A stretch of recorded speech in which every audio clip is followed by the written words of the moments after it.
Dear friends, आज के video में बहुत ही हम कॉन्टेम्प्रेरी इशू लेने जा रहे हैं, बहुत ही रेलेवेंट बर्निंग टॉपिक लेने वाले हैं।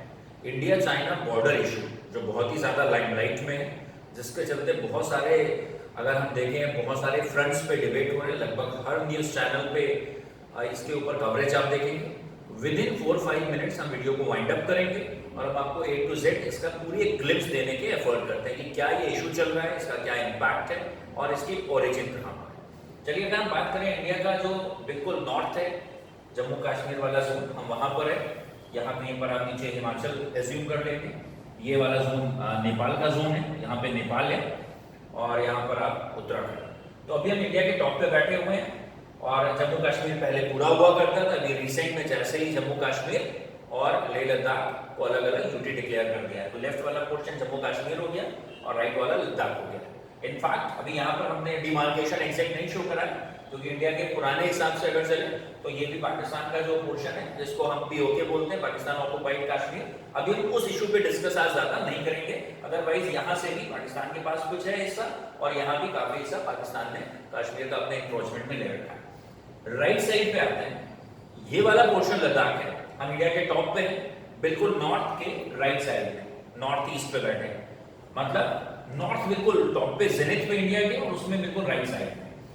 तो यहां पर जो आप ये डार्क कलर से मार्क देख रहे हैं, वो डिफरेंस है। इंडिया और पाकिस्तान के बीच की जो लाइन है उसको हम बोलते हैं LOC, लाइन ऑफ कंट्रोल।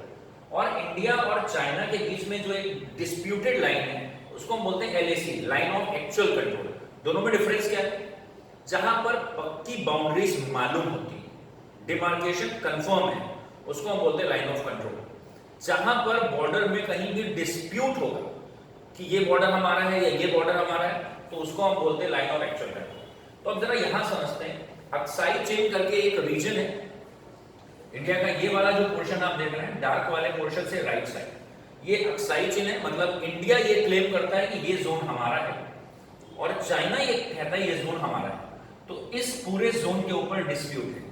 इसके राइट साइड में तो पूरा चाइना है और इसके उस साइड चाइना है। इंडियंस हमारे हिसाब से ये हिस्सा हमारा है, चाइना के हिसाब से अक्साई चेन चाइना का। ये डिस्प्यूट चल रहा है। लेकिन ये जो एक मोटी आप लाइन देख रहे हो, जो यहां पर एक मार्क करा हुआ है, एग्जैक्टली ये जो विड्थ है अक्साई चेन से लेफ्ट वाला, इस लाइन से लेफ्ट वाला, ये तो कंफर्म इंडिया है।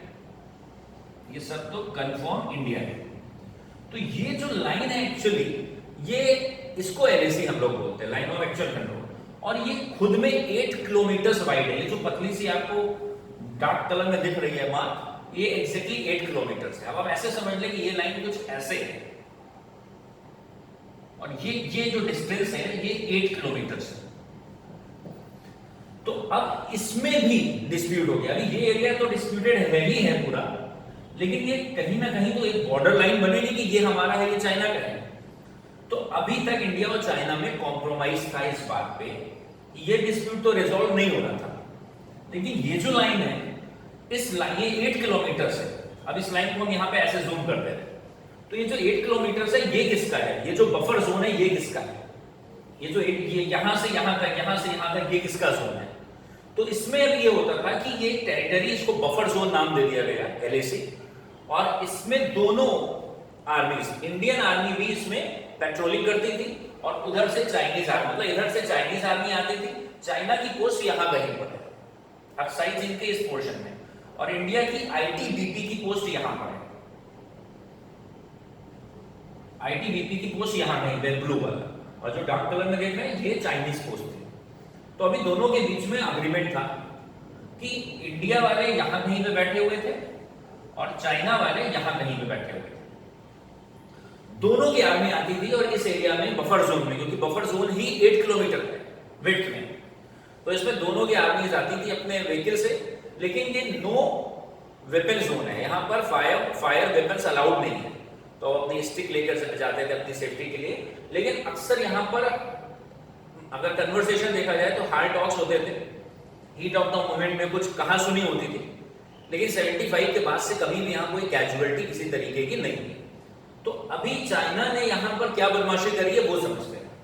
चाइना ने यहां पे ये जो 8 किलोमीटर का जोन है, इसके पैरेलल अक्साई चीन जो चाइना के पोजीशन में है, यहाँ पर चाइना ने अपनी एक कंस्ट्रक्ट रोड का कवर कर लिया। तो उसको देखते हुए इंडिया ने भी यहाँ से यहाँ तक लगभग 250 किलोमीटर के आसपास की एक रोड कंस्ट्रक्ट कर ली। तो चाइना को इससे प्रॉब्लम होने लगी, जबकि इंडिया केवल मैच कर रहा था चाइना से, उसको कैचअप कर रहा था कि चाइना ने यहाँ से यहाँ तक एक पक्की रोड बना दी, तो इंडिया ने भी एक पक्की रोड यहाँ से कंस्ट्रक्ट कर ली।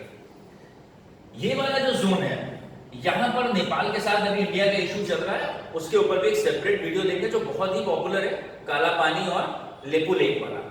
इसमें भी बॉर्डर इशू है, इधर उत्तराखंड है, एक तरफ नेपाल है और इधर चाइना है। तो चाइना यहाँ नेपाल को भी थोड़ा सा मिसलीड कर रहा है, इसीलिए नेपाल से भी इशू चल रहा है। इस तरफ पाकिस्तान है, यहां से यहां तक ये जो जोन है ये बहुत इंपॉर्टेंट है, क्योंकि चाइना ये चाह रहा है कि यहां से एक इकोनॉमिक कॉरिडोर बनाया जाए पाकिस्तान ऑक्युपाइड कश्मीर से होते हुए, जिससे चाइना अपना जो गुड्स है वो डंप कर सके पाकिस्तान के रास्ते मिडिल ईस्ट में।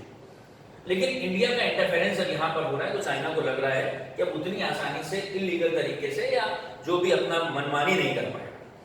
तो चाइना ने अपनी जो बेस कैंप थी, जो पोस्ट यहां बैठी हुई थी, उसको उठा, जो पोस्ट यहां बैठी हुई थी, जो कभी कदा यहां आती थी, उसको उठा के यहां कर दिया। तो अब इंडिया वालों ने, अभी तक इंडिया वाले, यूजुअली हम लोग थोड़ा पीसफुल नेशन है, तो इंडियन आर्मी ने भी इस बार उन्होंने अपने क्या करा, पीछे चाइना ने सपोर्ट करा और बहुत सारी आर्मी यहां पर डिप्लॉय कर दी और बहुत सारे मूवमेंट नजर आने लगे। तो फिर इंडिया ने भी यहां पर अपना कैंप बढ़ाया। पेट्रोलिंग करने जो चाइना के लोग आते थे फॉर्मेलिटी में, थोड़ा इस एरिया को, जो बीच का बॉर्डर है 8 किलोमीटर, दोनों के व्हीकल्स आते थे, उसमें चाइना की तरफ से ज्यादा पार्टिसिपेशन दिखने लगा कि भाई ज्यादा लोग आ रहे हैं, इंडिया के ऊपर साइकोलॉजिकल प्रेशर बना है। तो इंडिया ने भी अपने यहां पर आर्मी थोड़ी सी बढ़ा दी। तो इस बीच हुआ ये कि यहां कहीं पर दोनों के लोग, यहां पर एक गलवान रिवर है, गलवान उसको बोलते हैं, गलवान वैली। तो गलवान वैली यहां कहीं पर अगर होगा, या अगर इस मैप पे देखें तो यहां कहीं पे गलवान वैली होगा। तो गलवान वैली पे चाइना ने अपनी पोस्ट और बढ़ा दी और अपनी आर्मी और ज्यादा डिप्लॉय कर दी। और चाइना के पास एक एज है कि हिल पे जब आप बैठे होते हैं तो जो फोर्सेस नीचे से, उनके लिए अपहिल टास्क होता है ऊपर की तरफ मूव करना। तो चाइना ये चाह रहा है कि जो हाइट है उसकी हम बेनिफिट एंजॉय करें और हम अपने यहाँ पोजीशन रखें और इंडिया के ऊपर साइकोलॉजिकल प्रेशर मेंटेन करें। तो इंडिया ने इस बार रेजिस्ट करा, इसलिए अभी 2-3 दिन पहले जो न्यूज में दिखा रहे थे कि कुछ कैजुअलिटीज हुई। नंबर ऑफ कैजुअलिटीज क्या है वो बहुत सारे चैनल अलग अलग बता रहे हैं। चाइना का मीडिया जो पूरी तरह गवर्नमेंट गवर्न करती है, उसका एक पर्टिकुलर का न्यूज़पेपर है, वो कह रहा है चाइना की तरफ भी कुछ 11-12 लोगों की कैजुअलिटी हुई, लेकिन अभी वो ऑफिशियल वर्डिक्ट नहीं है। तो इशू ये है कि ये जो लाइन है, ये लाइन किसकी है ये डिफाइन नहीं है, इसलिए इसको लाइन ऑफ कंट्रोल नहीं बोलते हैं, लाइन ऑफ एक्चुअल कंट्रोल इसको हम बोलते हैं, एलएसी बोलते हैं। और ये एलएसी 8 किलोमीटर विड्थ का एक एरिया है, उसमें इंडिया की एक पोस्ट ये है, चाइना की एक पोस्ट ये है। चाइना ने बदमाशी ये करी कि ये तो पोस्ट है ही है, और यहाँ पे गलवान रिवर है, तो गलवान वैली में अपनी एक आध पोस्ट और बढ़ा दी। और ये जो बफर जोन में घूमने आते थे इंडिया वाले और चाइना वाले आर्मी वाले, वहां पर अपनी फोर्सेस ज्यादा डिप्लॉय करे। तो उसमें इंडिया ने भी इस बार रेजिस्ट करा है। तो जब इंडिया ने भी रेजिस्ट करा तो इंडियन सोल्जर्स भी इधर गए और ज्यादा नंबर्स में गए, तो दोनों के बीच में थोड़ा हीट ऑफ द मूवमेंट में हार्ड टॉक्स हुए।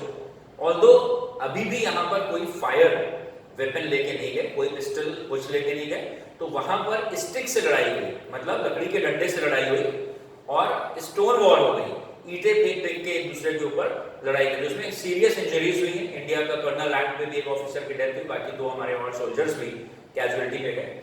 तो अभी मिनिस्ट्रियल लेवल पे इसका डिसीजन लिया जा रहा है।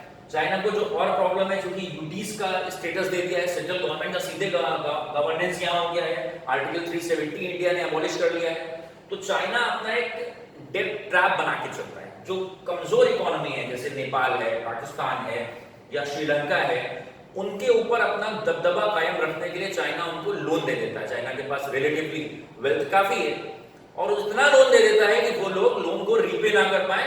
जब लोन पे रीपे नहीं कर पाएंगे तो उनकी पॉलिटिक्स में, उनकी इकोनॉमी में चाइना की इंटरफेरेंस बढ़ जाएगी, जिससे चाइना चारों तरफ से अपना डोमिनेशन मेंटेन करेगा। तो ये केवल एक डोमिनेशन की फाइट चल रही है, लेकिन इस बार जो इक्वेशन है ये 1962 वाला इंडिया नहीं है। ऑल्दो चाइना अभी भी पावरफुल है, काफी पावरफुल है, लेकिन चाइना को भी अच्छी तरह मालूम है कि इस बार ये इंडिया जो है ये 1962 वाला इंडिया नहीं है।